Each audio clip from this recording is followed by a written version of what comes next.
You will never get a new idea inside your box. Yeah, you're literally in your own echo chamber. You're never going to hear anything new. You want 100%. a legal monopoly in their mind. In my mind, this summarizes what AI lets you do because it amplifies skill and experience. And then when you put all those different perspectives together, wow, I had a whole brand new look. You can't just be better than the competition because better is eminently copyable. One of the things that people constantly tell me is that, AI isn't right because it's stealing from other people. And my perspective, just mine, I'm not saying I'm right, my perspective is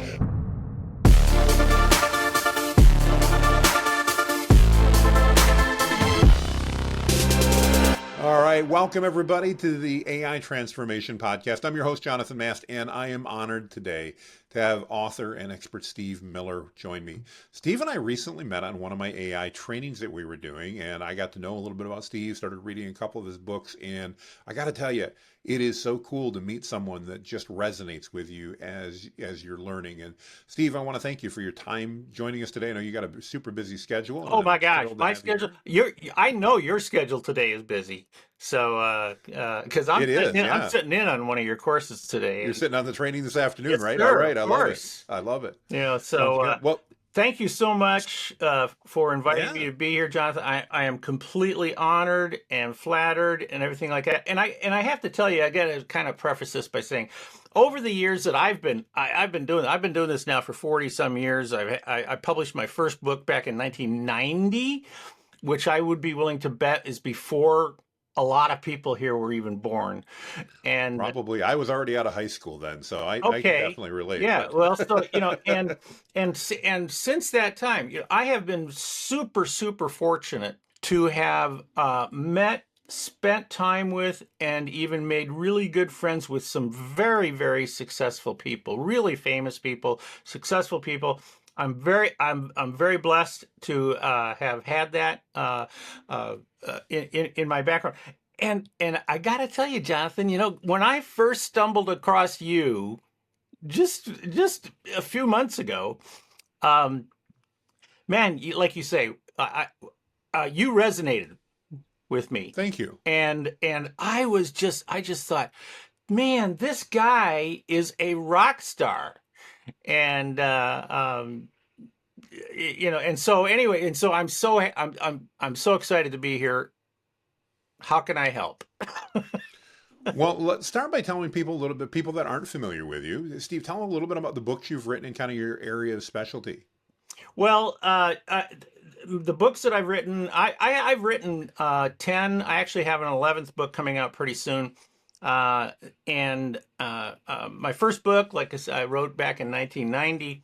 But I'm best known for the four most recent books, which are kind of we call them our Uncopyable series.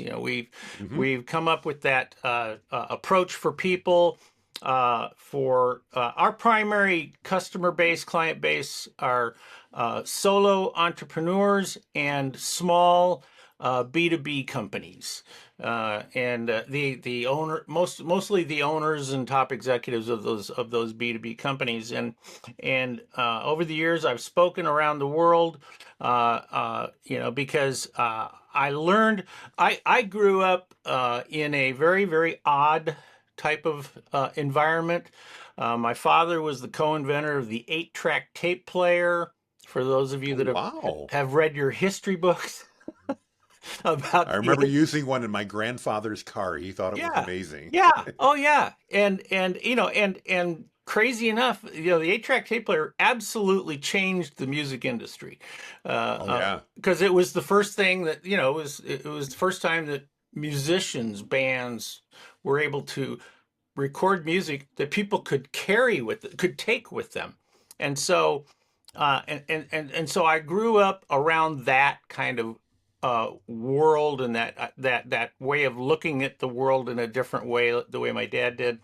And then I went on to I wanted to be a golfer, professional golfer. I actually got out on the PGA Golf Tour for a couple of years. I learned something very valuable while I was out there, is that the key to success is making money, which I didn't. And so I had to go find something else to do. My college roommate got me involved in Hollywood, and I did some stunt work, believe it or not. I was a stuntman Wow. for a little while. But then over those wilderness years that I call them, because I really didn't know what I was doing. When I was in college, I majored in electives, and I was not the best student. And so I really kind of bounced around doing a lot of different jobs, a lot of different, just crazy jobs. I was a copper miner, 1,500 feet below ground, Oh, wow. in Arizona. I managed a roller skating rink, all this sort of stuff. What it ended up doing for me was it exposed me to different worlds. Mm-hmm. And this is at the time, this was not, I didn't really understand it. But then later on, when I finally settled into and finding my niche, my sweet spot of sales and marketing, I got into sales and marketing. It turned out to be I was pretty good at it. And but one of the things that kind of went along with me was that I would do things that were very different from the competition. I would create marketing campaigns, marketing, branding, that type of stuff that the competition didn't see, and I didn't really realize it until a while later that oh, why I was able to do that? It was because I had all these different experiences, and experiences that gave me different perspectives. And then when you put all those different perspectives together, wow, I had a whole brand new look at life. And that's what, unbeknownst to me, till I finally figured it out, until I finally had the light bulb hit, struck and woke me up. And so when I was doing a trade show in New York City, and in the trade show in New York City, my brother and I were running this booth. We had just a little tiny booth. It was called the Premium Incentive Show, and across the aisle from us was Apple Computer. And Apple Computer had a giant booth. And near the end of the show, a guy walks up to us in our little booth across the aisle, and he says, "Are you in charge here?" And I said, "I am." And he said, "I'd really like to talk to you." And he says, "Because you are kicking our ass." You know? And I said, "Well, who are you?" And he says, "Well, I'm the trade show manager for Apple Computer across the aisle from you, right?" And I'm, yeah, what? And he actually got me connected with some people in Cupertino and that area, Mm-hmm. and they would bring me up on weekends and initially it was about the from a trade show marketing perspective, um, but um, but ultimately it turned into marketing, and they introduced me to Adobe and some other companies. And then slowly but surely, I realized I was making more money on weekends, Aha. than I was in my regular job. And from that came the concept that it's not enough. You can, first of all, people do not buy from you because you are similar to the competition. All right. I love that. You can't just be better than the competition, because better is eminently copyable. Somebody Mm, somebody makes a widget powerful. that's faster, you know. Well, then you and all your other competitors, you make your widgets faster.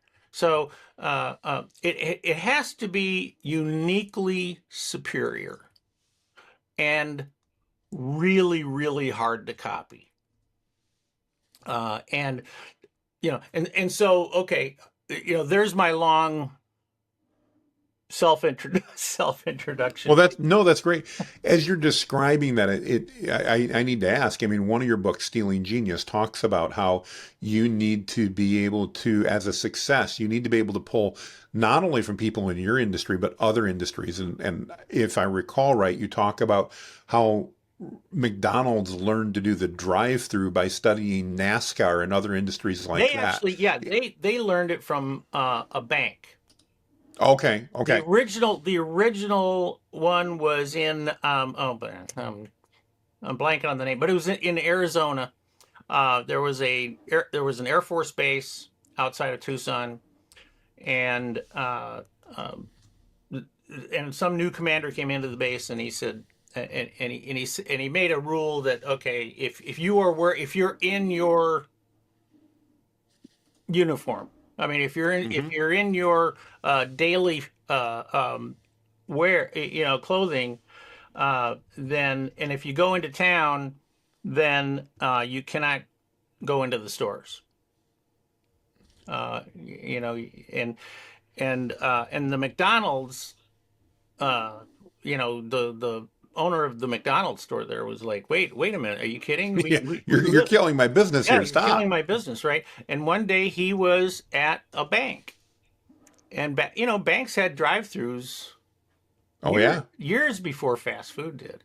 And he started to look, and he saw that drawer go in and out, and he thought to himself, "Oh my gosh, I could put food in that." And so that's what started the McDonald's drive-throughs, which today, they represent something like 55-60% of their annual revenues. But it I, was it I, was what it is, like you say, the name of my book, Stealing Genius, and the hmm. concept being that, and this is the old get out of the box thing, which is a whole discussion all by itself. But the idea is very simply that you will never get a new idea inside your box. You'll never get a Mm. new idea, because in your box are all your competitors, all your customers. The entire industry is in your box. And Kay and I were talking with a bank the other day, and we were saying, "Hey, look, you're in the box with all your bank competitors. You go to bank trade shows, you read bank books, you read bank, you attend bank conferences. All right, you live in the box of the bank." Yeah, you're literally in your own echo chamber. You're never going to hear anything new. That's right. That's right. And so, and this kind of, and then it goes back to growing up. Uh, um, One of my dad's partners, when they were working in the A-Track, was W. Edwards Deming, who became very famous in Japan. He's kind of famous here. He's much more famous in Japan. Um, we have the Baldrige Award here for companies. In Japan, they actually have the Deming Award, and he's the one who made Toyota successful. Uh, Oh, really? Yeah, and one of the things that he taught was benchmarking, and he would say, okay, there are two types of benchmarking. He said one benchmarking is intrinsic, internal, where you are studying. You need to know where the competition stands. You need to know where you are as compared to the competition and in the industry, so that you understand what we call the MVP, the minimum viable Sure. product, Hmm. right? And he said, but you will never get a new idea inside the box. He said the only way you're going to get a new idea is by getting out of your box. Where we heard that before? Get out of your Yeah. box, okay? But unfortunately, until Deming said it, nobody ever filled in the next step. Get out of your box. So what? What is that? What the hell does that mean? Get out of your box. Doesn't mean anything. No, he said you get out of your box, but you go climb into other boxes. Hmm. Hmm. And you go study them, and you see what they are doing that might be common in that box, but it's completely uncommon in your box. And so Mm. you I go love that. steal that idea, and you bring it back to your place, and you now are doing something nobody else is doing, but it's still valuable. and if possible, you make it as hard to copy as you can. I'm very impressed that you read Stealing Genius, because I tell people all the time that is the most important book of my books. Well, when we met online, that was one of the first things when I went to look at your books. I was like, "Ooh, that one just immediately resonated with me." And I'll admit, part of it resonated with me, and I love your thoughts on this. So one of the most, I'm an AI guy, Steve, and I hear about AI all the time. I talk about AI all the time. One of the things that people constantly tell me is that, AI isn't right because it's stealing from other people. And my perspective, just mine, I'm not saying I'm right. My perspective is we are all stealing from other people all the time. In fact, one of my favorite books is Steal Like an Artist. Yes, Why? Because oh my gosh, it's back there. okay, you know it. Yeah. Yeah. Why? Because we don't have unique ideas. We have ideas that were inspired by things that happened to us, things that we've seen, things we've heard, things we've read.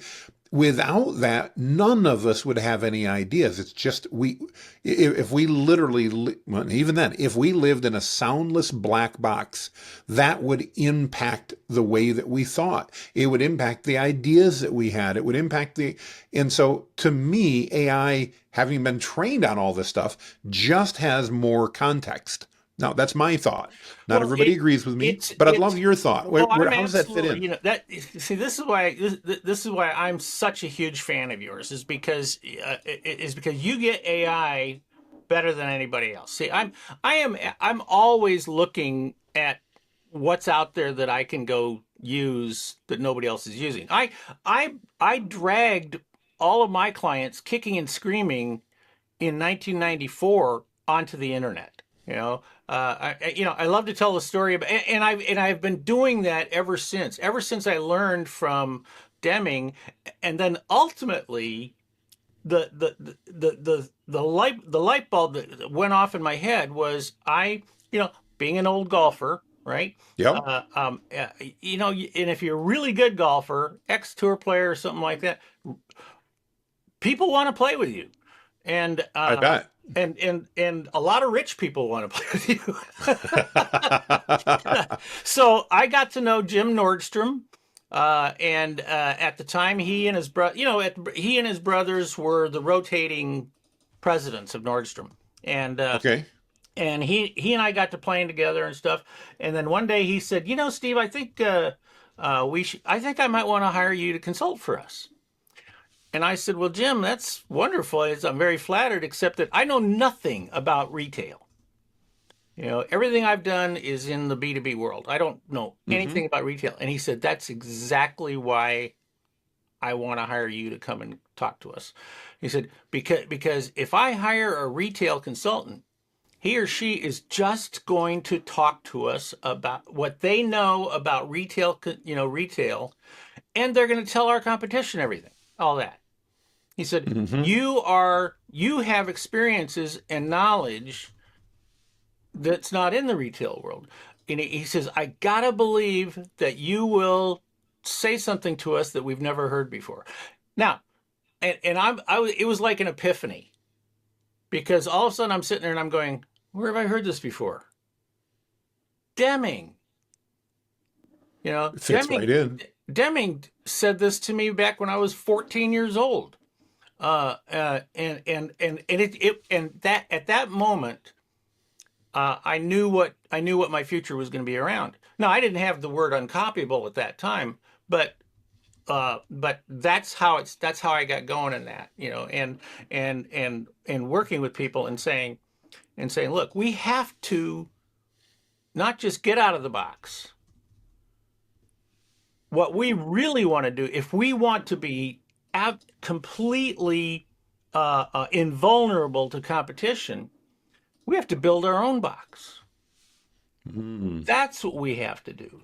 We have to create our own rules of competition that at worst, our competition, they have to copy us. We have taught our clients all the way from small one person, operations to, Fortune 500 companies, how to differentiate themselves and but it has to be in a way that is different from everybody else, Sure.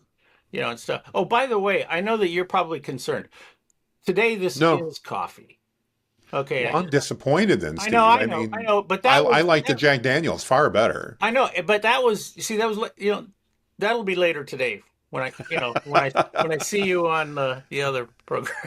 For those of you who don't know, Steve had a really cool Jack Daniels mug or cup or whatever it was the other day, and I'm a bourbon lover, so I can definitely Yes, relate to sir. good whiskey as well. By the way, Nothing this wrong is with that.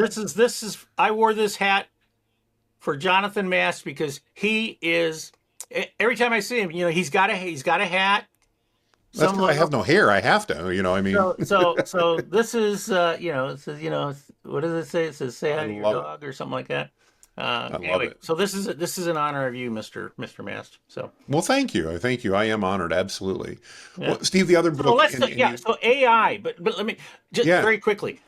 please. See, I am always looking for what's next. Like I said, the internet, you know, dragged everybody kicking and screaming. And now I'm dragging a lot of people kicking and screaming into the AI world. Hmm. And the AI to me is you know, like how, gosh, what can we do with this? This is so much bigger than the internet was. Oh, I And absolutely. and but people are afraid of I mean, they're afraid of new. They're Oh, yeah. afraid of Nobody likes things we don't understand, and yeah. we tend to avoid them. Yeah, and so in this case with AI, from on what was it, December 2022 or 2023 when ChatGPT Yeah, finally, November 2022. Yeah. yeah, and when the day that came out, my wife my I showed my wife what I was hearing about and stuff like that, and she said, "You just died and went to heaven."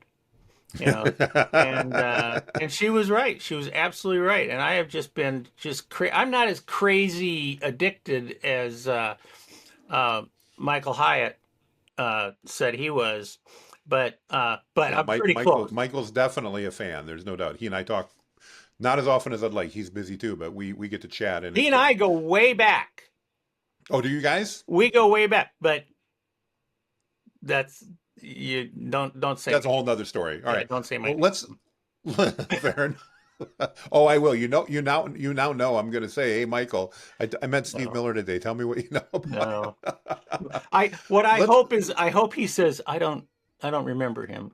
I hope that's what he says. So let's anyway, talk a little bit about Uncopyable yeah. because and I don't know as much about this book as I dove in. We met a few weeks back now, and I dove into Stealing Genius. But Uncopyable, I love the tagline: "How to create an unfair advantage over your competition." In my mind, this summarizes what AI lets you do Bang. because it amplifies skill and experience. I know you didn't write the book necessarily with AI in mind, but can you talk to me a little Oh, bit from your perspective, yes, Steve, I did. about that? Well, Okay, fair I enough. wrote the book with the future in mind. And I've always had the like Dan Kennedy and I are old buddies, and and he and I kind of came up with the unfair advantage uh, tagline 30 years ago, something like that. Hmm. And we've gotten a lot of criticism about that. And in particular, and I hate to say this, Michael's old industry, the Christian booksellers industry, Hmm. uh, um, you know, really was unhappy with my using the term unfair advantage, because they're like, oh, we shouldn't have an unfair advantage. I said, yes, that's exactly what you Yeah, want. that's absolutely. I mean, You want a speaking as a monopoly. Christian, You yeah, want I a have an unfair monopoly. advantage. Yeah, A legal monopoly is what you want. You want 100%. a legal monopoly in their mind. And so you want to look for ways to create that would be very, very difficult, if not impossible, to copy. Mm. And and that is much harder said done than said. I hear a lot in back in the days when I was giving speeches all over the world, was people in the audience would always say, "Hey, I go out, I built something better, than my competition," and then everybody copies it. I go, "You deserve it, man.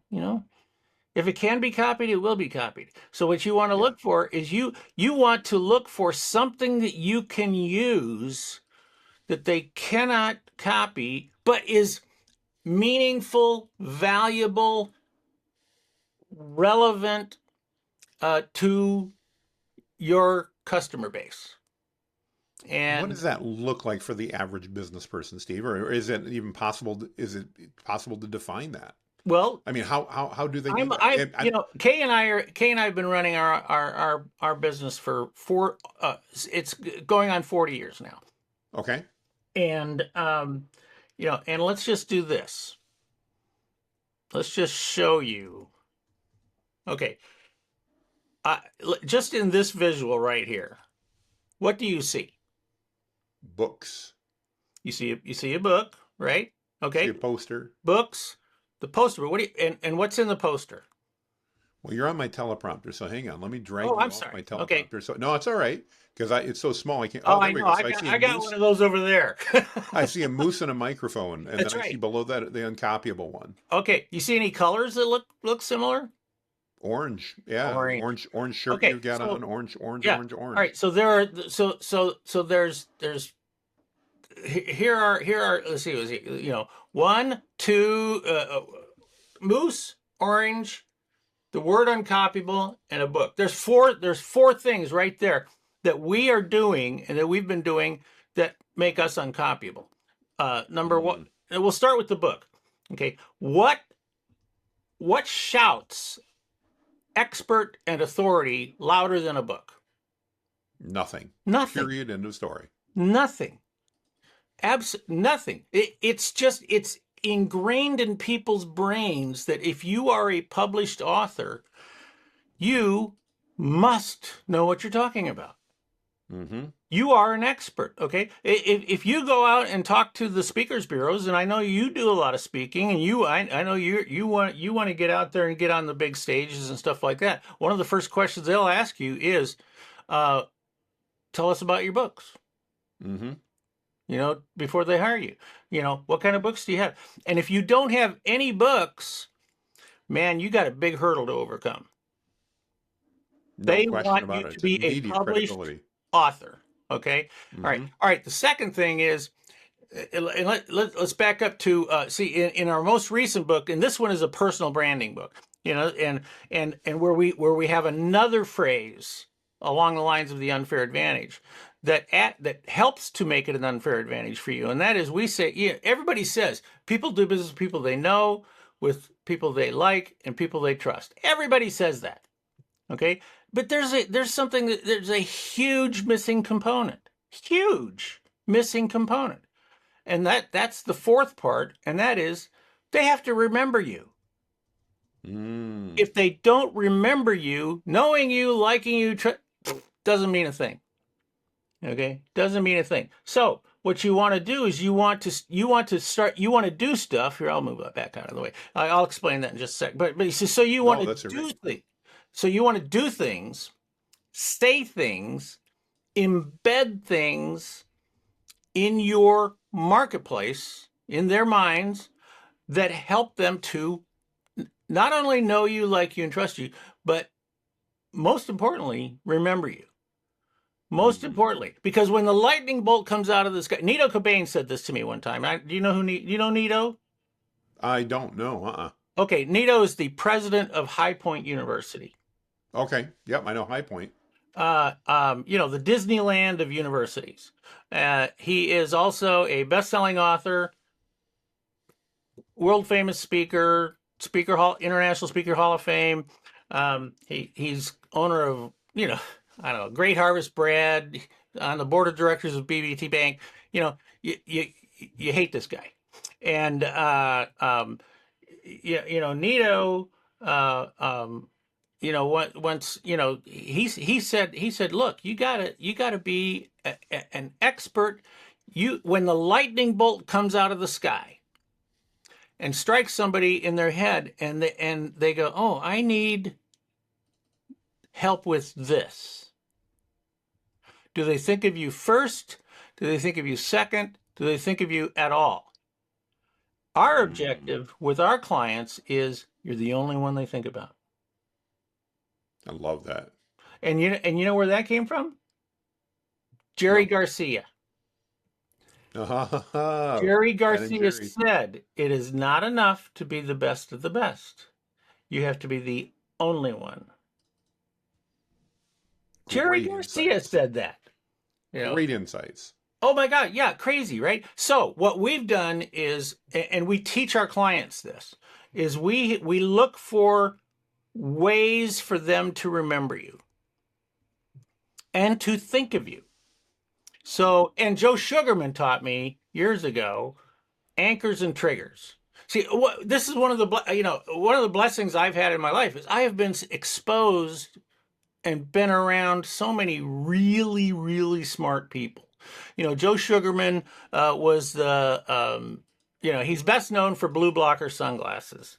He passed away a few years ago. Okay, but in reality, he was the king. He was the original king of direct mail and direct response marketing. His books are must reads for marketers. They are must reads, so triggers and anchors and triggers.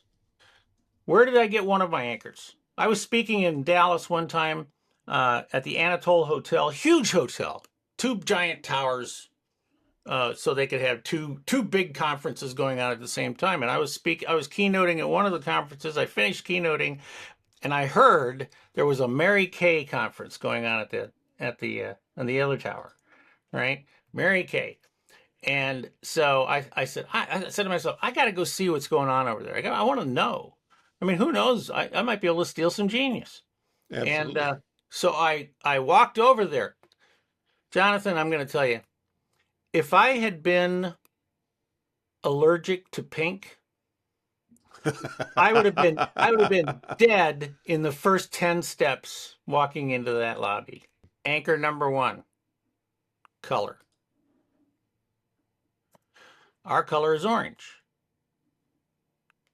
There's a guy in Houston who has a bunch of furniture stores called Gallery Furniture. His name is Jim McInvale. He is known as Mattress Mac in Houston. Okay, he's pretty famous actually, and he's the guy that when Houston got hit by hurricanes a few years ago and got flooded badly and stuff like that, he went online and he said to the Houston community, he said, if you are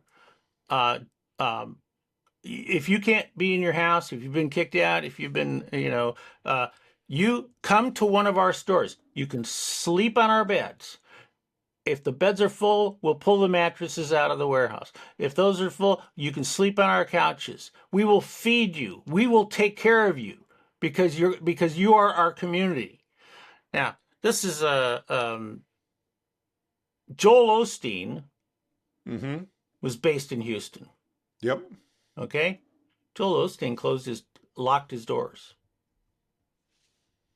Total different perspective. Complete different perspective.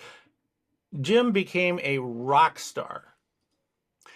And, and I told you earlier, we love to send out books to friends of ours and people that we get, stuff like that. We had a very, very tiny connection with Jim. And so we sent him copies of my books. And so he saw them, orange covers, all this stuff, right? He's out at a Houston Astros baseball game one afternoon. And the whole team comes running out onto the field in their bright orange Houston Astros jerseys. And he turned to his son and he said, Steve Miller. I love it. And the next morning he called me and hired me on the spot to consult for them. Okay. The other thing is like, and here, and I'm going to have a little bit of a conversation with you about this. And Anything. it's fine. Avatars. Okay. Avatars are number one, in my opinion. They are overrated, but mainly they are overused and they're over abused. They're made complicated. The first avatar I ever was exposed to was at Nordstrom, and Mm-hmm. this was long and they didn't even use the term avatar, but they did describe their buyer as a woman named Mary with X age, making so much money, all this sort of stuff. Okay, and every time everything that we would talk about, they would say, "Well, what would Mary think? What would she say?" And that's cool. That's okay. But for most businesses, that's complicating things.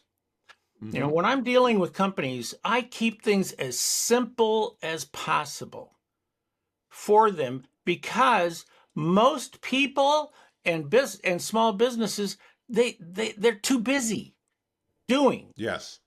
their business, right? When marketing their business is probably more important, but they're too busy doing their business. And so I want to make it as simple as possible. So number one, orange. I say to them, pick a color, pick a word. Our word is uncopyable. Okay. But the second thing is that instead of looking at it like an avatar, I was blessed to have known Robert Schuller. Oh, sure. And Dr. Schuller actually was highly influential in me becoming a professional speaker.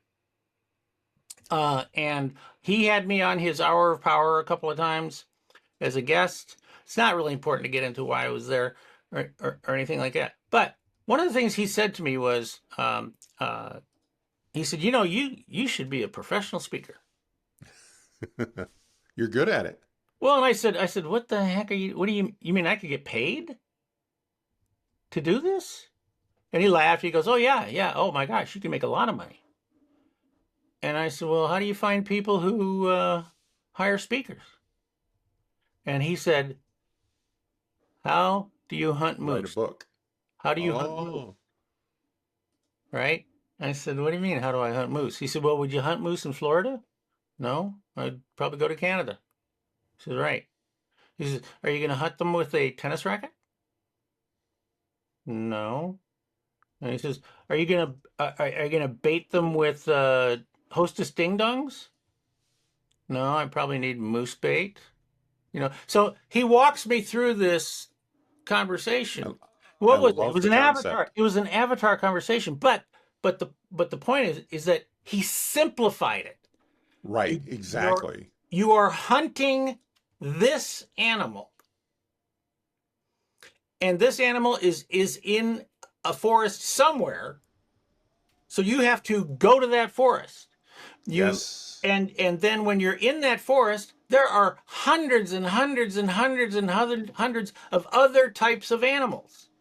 You have to ignore all of those animals and just hunt Mm. your animal.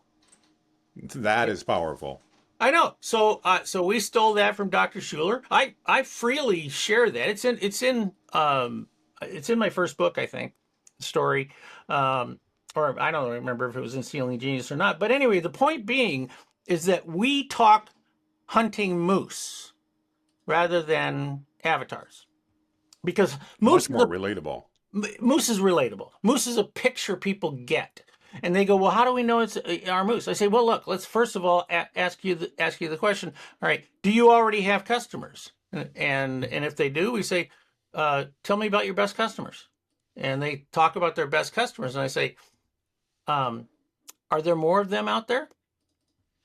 And they go, "Oh, yeah." Well, where do they hang out?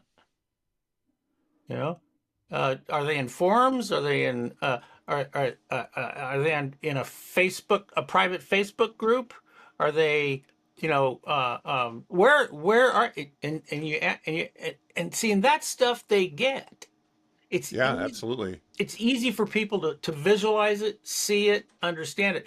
And so, like, if you talk to any of our clients over the last 40 years, if you talk to any of them and you say, what's the number one most important thing that you learned from us? They will, every single one of them, 100% of them will say, hunting moose. I love it. So identifiable, so relevant. Man, great, Steve. We could go on for I'm hours. Great sorry, ideas. I'm just No, rambling here, no. you know. We definitely have to have you back on because I love the things you're sharing. I'm actually taking notes here and writing down ideas that I've got about all these things that I need to be doing and pertaining to that. I absolutely love your direction. I love the way your mind works and you make it so applicable. It's one of the things that I always appreciate is this whole scenario you're talking about. It's taking that avatar, which is kind of ethereal and out there, and I don't know if I can quite get my arms around it, and you're making it something that I can go give a hug to, and I know exactly what it is. And that's so Right. powerful for entrepreneurs because let's face it, most of us have ADD or should be diagnosed with it, and therefore we get so easily sidetracked with everything else Shiny that object. yeah, absolutely. I Shiny absolutely. object. So Steve, I ask I'm every bad. I'm bad. My wife is terrible. She has shiny object syndrome so bad. well, I do too. I can definitely relate to that. Yeah, but One of the things I love asking everybody, and you've got an interesting perspective, and I'd love to hear this through your filter. As businesses now in 2025, or many of them, I'm learning, are finally going, okay, this AI thing isn't going away. We've got to do something with it. I always ask business leaders like yourself, you're talking to somebody who's beginning to implement it for themselves and their teams. We can't do it all. What do you recommend they do? What perspective do they have as they look at AI for the first 3 months, the first yeah, 91 days that they and do it? Kay and I are both huge advocates of AI. I mean, we just think AI is the coolest thing. And what I tell them, and remember, I go back to that simple. Let's start as simple as possible. And the simple, and what I say to them, there's basically two things. I say in the beginning is I say number one, just you know what, uh, don't get wigged out about Perplexity, Claude, Manus. Thank you. Don't get wigged out about that stuff. Just I said pick one, and if you don't mind, I'm going to tell you, just pick ChatGPT. Just pick ChatGPT. Make it easy. Exactly. Ignore Yes. the other stuff. Ignore the other stuff. Just don't worry about it. All right. And then go in to ChatGPT. And this is how I got Kay going on this. And she's teaching this to all of her clients, all of my clients, everything. And we just say, look, go in and have a conversation. Just go in and start talking to ChatGPT and just start and just go in and just say, hey, how are you? Right? Yes. It's going to respond with something, and then you say, listen, do you mind if I tell you a little bit about myself? And people are so worried that ChatGPT is going to say, you know what, I have better things to do. Yes. It's not going to say that. It's going to say, No, not at all. what do you want to talk about? Oh, well, I'd like to talk. I'm a new business. I'm trying to start a side hustle or so. I don't know, something like that. Yeah, and so ChatGPT will say, oh, well, tell me about your background. Tell me about, and you just have a regular conversation. I mean, ultimately, and this is what I love about your forte is prompts. It And is. and I mean, I'm insanely jealous of you. Uh, I don't know why, but thank you. Insanely jealous. I sit in here and I mean, I have to keep my microphone muted because I'm swearing up a storm in here at you, Jonathan. And because I go, how did he say that? How did he do that? And And that's the thing is I say to people, look, ultimately you want to be able to get in and learn how to do a prompt, and then and when they get to that point, then I kind of give them that formula of saying, okay, you kind of start out with, what's the role, what's the goal, what's your, and you put it together for them like that. But we call growing, we call marketing, we call selling, we call it all next step marketing, next step learning. So it's don't look down the road. Just look at what is the next step that will start moving you in the correct direction. And so we refer to it just as next step marketing. And everybody that we work with, and it doesn't matter who it is. I mean, I've had this conversation with Procter and Gamble and with Caterpillar and big companies. Okay, and it's the same exact conversation that I have with solo entrepreneurs. Tell me about yourself. What's your next step? Who's your moose? If you don't know yet who your moose is, well, let's have that conversation that I talked about, where I say, okay, who are your top clients? Or if they're just starting and they don't know, I'll say, well, who do you want them to be? I like that. Who do you want that person to be? Who do you want to work with? Okay, so you're looking for your next step so that you can then, move forward using the Uncopyable philosophy and don't let yourself get overwhelmed. Wonderful tips. And I think that's a great way to wrap things up. Let me ask you, for people that want to reach out to you, Steve, they want to learn more about you, they want to find your books. Obviously, everything's on Amazon, but what's the best way for them to reach out if they've been inspired and they go, man, I love this man in orange. I love the way he thinks. What's the best way for them to connect with you? There you go. Plain and simple. I don't even have to put it on the screen now. I love it. This is we can obviously we can share this for people, but this is Uncopyable.com. Uncopyable.com/Jonathan. Just make sure you spell his name right, okay? What you're going to get is I did create a custom GPT based on my first book, Uncopyable. How to create an unfair advantage, stuff like that.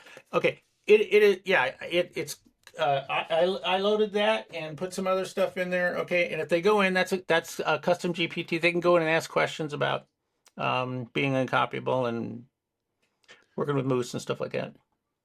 I am looking at it right now. This is amazing. I love it. This is my high tech visuals. This is how I do visuals. I do it like this at speeches on stages in front of 2,000 people. Perfect. Oh, I love it. Wait, what a perfect example of how to market yourself and be remarkable, be memorable, be different. Steve, thank you so much for your time today. You've shared so many valuable insights. I want to thank everybody that's hung out with us, either on video or audio. And I really want to encourage you, get to know Steve. I am enjoying this process and looking forward to many future conversations. I hope so. Steve, I hope so. You're like you're like my Kay says you're my new best friend, and I said, well, yep. I like that. That's good. I like that. No issues at all. All right. Thank you, Jonathan. Thanks, everybody. Make it a great day, everyone. Talk to you soon. Bye-bye.